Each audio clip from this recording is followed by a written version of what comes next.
Your next fight is against the Spanish champion on April the 2nd. How are you feeling about that? Yeah, training's gone really well. Really sharp in sparring, and everything's come together really nice now. I don't really know much about the kid. I've not seen much of him on tape, but what I have seen, he looks like he can punch a bit. So, I've done everything possible now to make sure I'm in peak condition, and I'm looking to go down there and putting on a real good show. You say you haven't seen much of him, but have you able to sort of see his strengths and his weaknesses? Do you know how you're going to exploit that? Like I say, there's very little on him on tape. So from what we've seen, all we can see is that he can punch a bit. So we are going into this fight pretty much blind, which I haven't done for a while because all my fights have been title fights over the last few years, so we've been able to get tapes of him. But with this kid, we're going in against someone that we don't really know much about, so we're just making sure that we're taking care of business my end, making sure that I'm in peak condition, and we're just going to go in there and put on a great show. You're 30 fights unbeaten, he's fought 14 times. Do you think your experience is going to give you the edge? Definitely, yeah. I think I fought at a higher class, but like I say, we're going in there blind against this fella, so we don't really know much about him. But like I say, I'm just going to take care of business, mate. Make sure I'm in peak condition and just go into the fight, keep it nice and tight early, sound him out for a few rounds, and then once I've sussed his style, I'm going to look to really put on an explosive performance and try and get him out of there. You've been training here with Joe Gallagher. How's it been going? Yeah, really good. The gym's buzzing at the minute. There's a lot of great fighters in the gym at the moment with British champion Anthony Crowler, Stephen Smith's. You've been sparring with them? Yeah, we've been sparring with him, keeping me nice and sharp and keeping me on my toes, and it's good having people like that coming up behind me because it keeps me dedicated in training hard, and yeah, like I say, the gym's buzzing at the moment, and we're all spurring each other on. Now, you have obviously swapped stables from Hennessy Sport to Frank Warren. What was your reasoning behind that? I think Frank Warren can deliver me the big fights. I know Mick Hennessy's done a great job with me up to this point, but as things stood with him, I know he was struggling to get TV deals and stuff like that, so it didn't make sense for me to stay there no more, and I needed to be with someone that can give me the big fights and get me the big fights now, and Frank Warren's the man that can deliver that. He's tried and tested, and he's proven himself with previous fighters, and I'm looking at going into the big time now, and if anyone can do it, it's going to be Frank Warren. You were obviously meant to be fighting Kevin Mitchell, who pulled out. Do you still think that fight's going to go ahead? I'm not sure now. I mean, we offered him the fight there. We're ranked above him in all the governing bodies. And, it was an opportunity we offered Kevin for April 2nd. Obviously, he didn't want it. But we're looking at moving on now. We'll get this fight out of the way, and hopefully Frank Warren can get me a world title shot, which is what we're looking for. Do you have anyone particular on your radar to fight? The lightweight division on the world scene at the moment is wide open.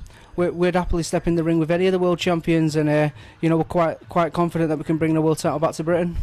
You were stripped of your British title back in 2009. Because you didn't actually make the weight. Does something like that do you get mentally stronger from something like that to sort of spur you on to success? I think it was a blessing in disguise for me. I was cheating a bit in training. I think I was cutting corners with my diet, and that was just what I needed. Like a wake-up call. Yeah, it was a good wake-up call. Right, kick up the bum. So. It's give me the kick up the bum I needed, and my last two fights have made the weight comfortably, and I've shown just how strong I am at lightweight because there was a 11-round fight against a tough Gary Buckland who pushed me all the way, and a ninth round win over Kudryatsev who also pushed me all the way. So there was two tough fights, and if I was struggling at the weight, I'm sure I would have come unstuck in them fights. So I'm happy with how I make the weight at lightweight, and I'm strong at lightweight, so I'm going to stay here for the foreseeable future. So do you see yourself going up at all or not, or you just fixed on staying? No, I'm happy at lightweight at the minute. I'm looking for the world title shot at lightweight, and hopefully Frank can deliver that. But who knows down the line, 2 or 3 years, if lightweight becomes a struggle for me, or if there's a big fight opportunity up at welterweight, then I'll happily go up. Do you think it's difficult to do the transitions going up and down? Sort of, you have to change your diet, you have to change training? I think it can be, but with my style, it's only £5 difference, and I do lots of sparring with people that are bigger than me in the gym, and I'm quite strong, whether I'm at lightweight or whether I'll be at welterweight. So if it means me going up a weight, I think I would be quite comfortable at the weight. Like I say, I'm a very strong fighter, and I'm known for my strength, and I think up at welterweight I'll just be as successful as I am at lightweight. What pushed you into boxing initially when you were a kid? It's something we've always loved in the family, and obviously having 2 brothers similar in age to me. There's only 2 years between me, my brother Stephen, and my younger Joseph, my other brother.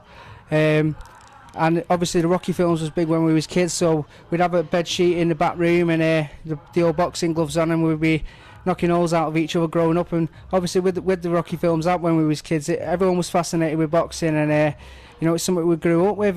My granddad was a boxer, and you know, my dad was a big boxing fan, and yeah, it just sort of started from there. Are the Rocky films your favourite boxing films?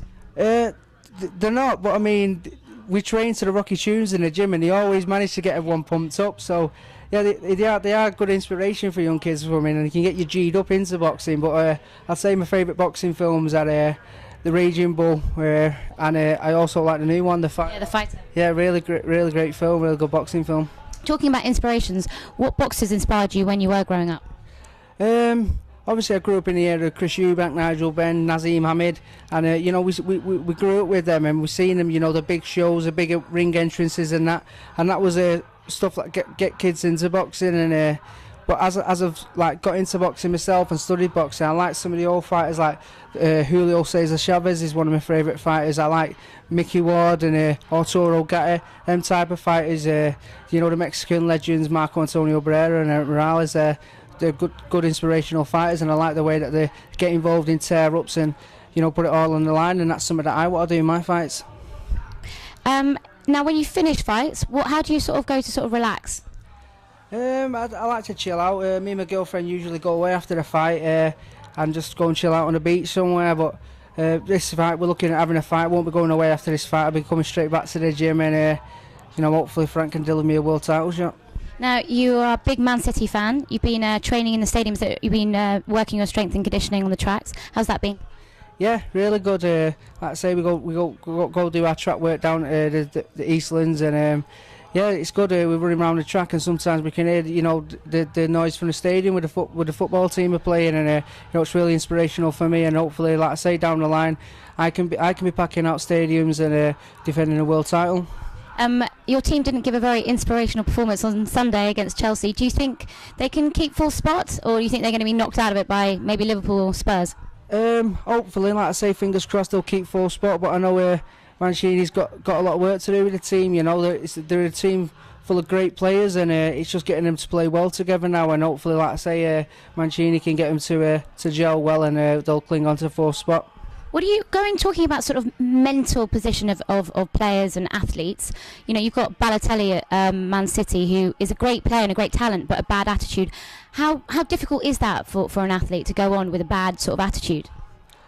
To be honest with you, I don't know. It's one of them things in football is completely different from boxing. I mean, in boxing, I suppose you have to have the right attitude, because if you start having a bad attitude, it's not 10 other people on the shows up the night of the fight to look after you. So it's an individual sport, boxing. So it's a bit different. You know, you have to have the right attitude, and I'm sure in boxing, if you didn't have the right attitude, it won't be long before you got found out. You're 26 years old, you're former British champion, you're current European champion.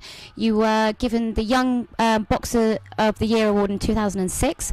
What else is there for you? Obviously the world title shot. What do you want to sort of achieve before you retire?